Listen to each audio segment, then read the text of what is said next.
지난 주말에 이어 오늘까지 미세먼지가 급습하면서 시민들이 큰 불편을 겪었습니다. 올해 들어 도내에는 미세먼지주의보가 벌써 6번이나 발령되면서 최악의 상태를 보인 가운데 춘천과 원주 미세먼지 상황 집중 취재했습니다. 신년 기획보도 오늘부터 닷새 동안 철원, 홍천, 화천, 인제 양구군의 새해 과제를 심층적으로 살펴봅니다. 오늘은 남북평화시대 철원군이 해결해야 할 현안을 점검했습니다. 강원도가 올해 수의직 2명을 포함해 1,127명의 지방 공무원을 새로 뽑습니다.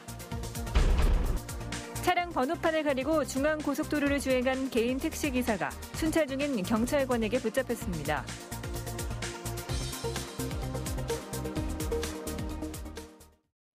시청자 여러분 안녕하십니까? 지난 주말에 이어 오늘까지 미세먼지 때문에 많이 불편하셨을 텐데요.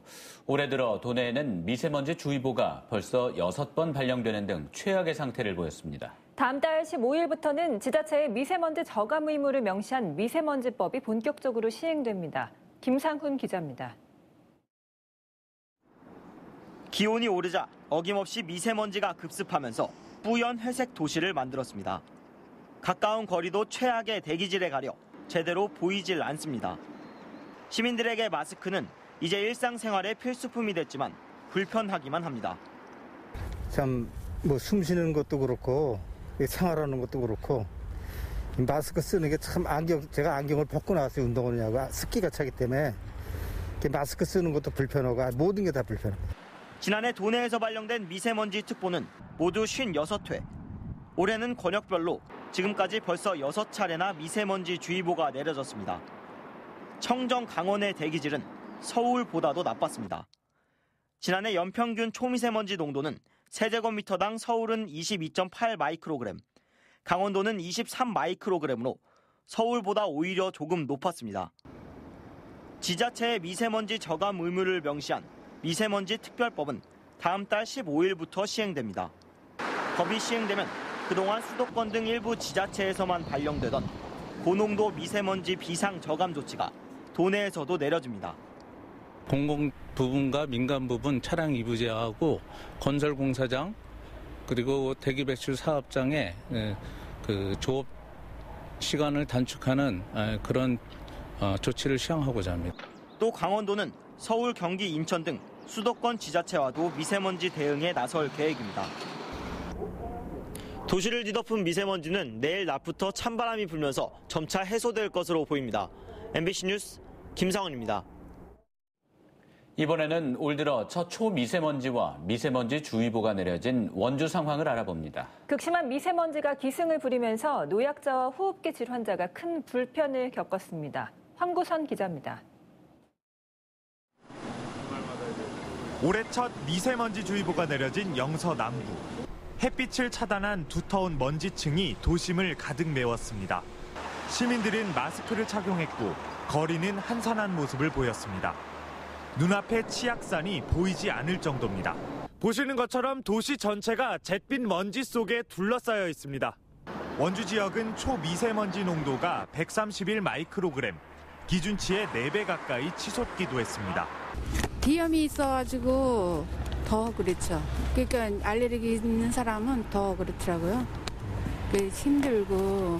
수도권을 비롯해 충청과 전북, 부산 등 전국 10개 시도에는 미세먼지 비상 저감 조치가 시행됐습니다. 도내에서도 미세먼지 모니터링에만 그치지 말고 지자체 차원에서 할 수 있는 조치가 시급하다는 목소리가 높습니다. 영유아의 등원 조치를 자제를 하거나 취약계층, 경제적인, 사회적인 약자들을 위해서 마스크를 써라라가 아니라 마스크를 좀 지자체에서 보급을 해주던가요. 농촌과 어촌이 많은 강원도에서는 도심 중심의 미세먼지 저감 노력이 더 효과가 있다는 지적도 제기됐습니다. 물론 군 단위도 많습니다만 동 단위에서는 적어도 교통 대책과 또 산업에서 발생하는 내부적인 대기오염물질 발생량 제어 이런 것들은 신경을 써서 해야 될 것이고요.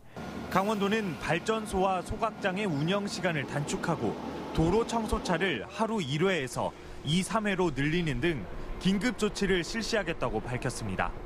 MBC 뉴스 황구선입니다.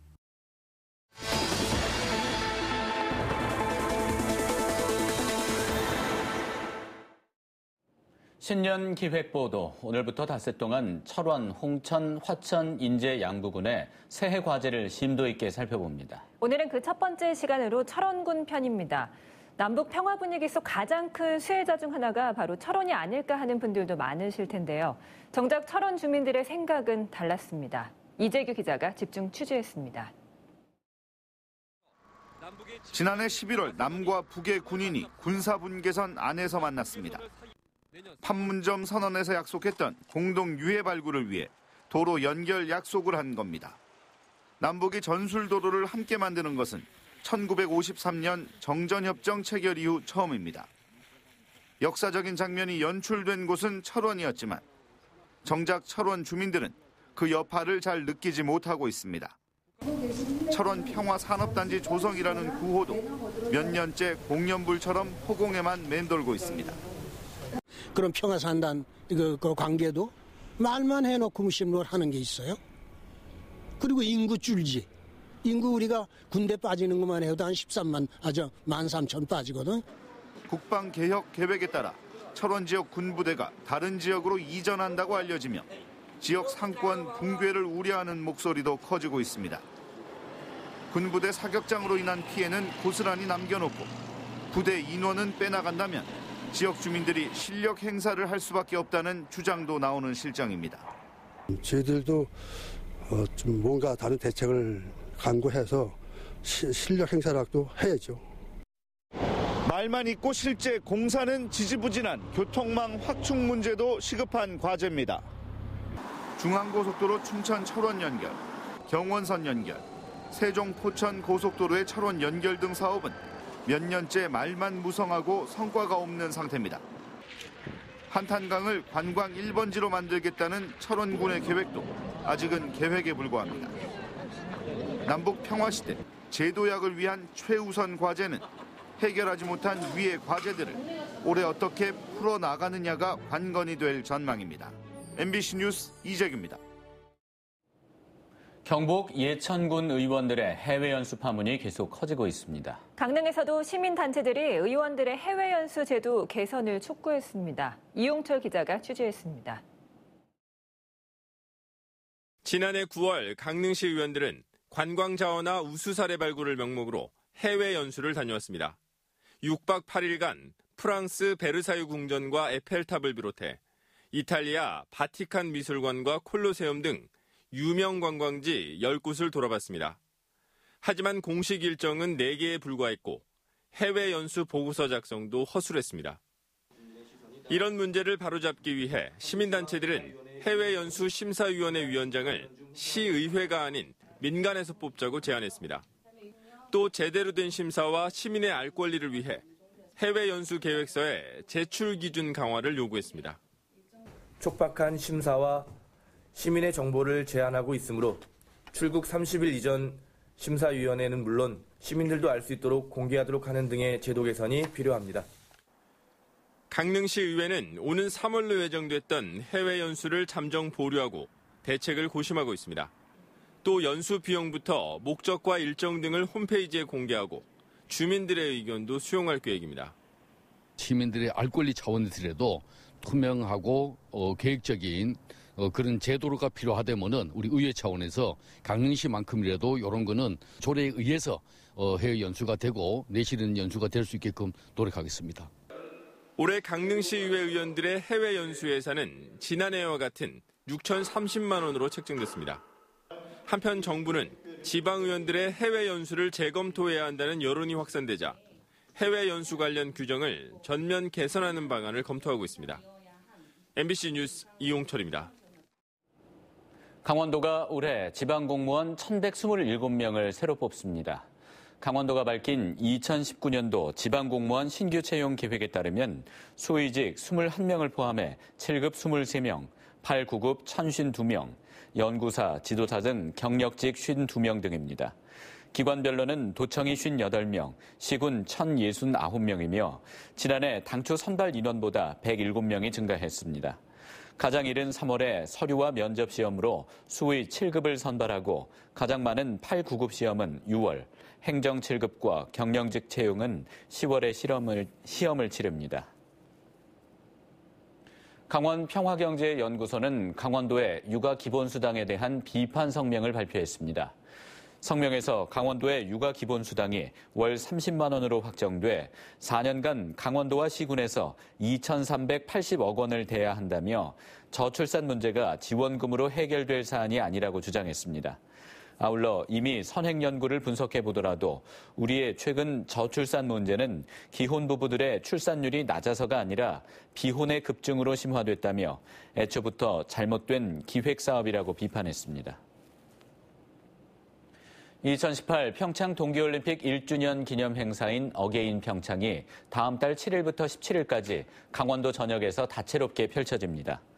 평창군 대관령면 개폐회식장에서 다음 달 9일 오후 4시부터 기념식이 열리고 오후 6시 30분부터 강릉 아이스 아레나에서 문화공연과 K-팝 콘서트가 열립니다. 남북 공동 행사로 남북 태권도 시범단 합동 공연과 남북 여자 아이스하키 단일팀이 출전하는 국제 여자 아이스하키 친선대회, 남북 아리랑이 연주되는 피스 콘서트가 마련됩니다. 자유한국당 강원도당은 오늘 춘천에서 당원 소통과 책임있는 제1야당으로서 문재인 정부를 견제하고 정책정당 결의를 다지는 신년 인사회를 열었습니다. 오늘 신년 인사회에는 이양수 도당위원장과 강원도 국회의원, 중앙당직자, 선출직 단체장과 지방의원 등 500여 명이 참석했습니다. 이양수 도당위원장은 21대 총선에서 강원도 유권자들의 선택을 받기 위해서 혁신과 보수 통합을 이뤄내자고 밝혔습니다. 과속 단속을 피하기 위해 차량 번호판을 가리고 중앙고속도로를 주행한 개인 택시기사가 순찰 중인 경찰관에게 적발됐습니다. 경찰에 따르면 48살 이모 씨는 지난 12일 대구에서 경기도 가평까지 손님을 태워다 주고 되돌아가던 중 과속 단속을 피하기 위해 앞 번호판의 절반을 가리고 운행한 혐의를 받고 있습니다. 강원지방경찰청은 이 씨가 100km 정도를 번호판을 가린 상태에서 운행했다며 자동차 관리법 위반 혐의로 형사 입건해 조사하고 있습니다. 공무원노조 강원지역본부가 오늘 도청 앞에서 기자회견을 열고 최문순 도지사에게 교섭 의무를 이행하고 소통에 나서달라고 촉구했습니다. 이들은 도지사가 공무원 노조와는 소통을 거부하고 도청 노조와 시군 직원들이 소속된 공무원 노조를 차별하고 있다며 정상적인 관계 복원을 요구했습니다. 공무원 노조 측은 내일 아침부터 도청과 도지사 관사 앞에서 1인 시위를 이어나가기로 했습니다. 하천 산천어 축제가 13년 연속 관광객 100만 명을 돌파했습니다. 축제 개막 9일째인 어제 12만 6천 명이 찾아 누적 관광객은 102만 2천 명을 기록했습니다. 관광객 100만 명 돌파에 걸린 시간은 단 9일로 지난해보다 사흘 빨라진 역대 최단 기간입니다. 뉴스를 마칩니다. 고맙습니다.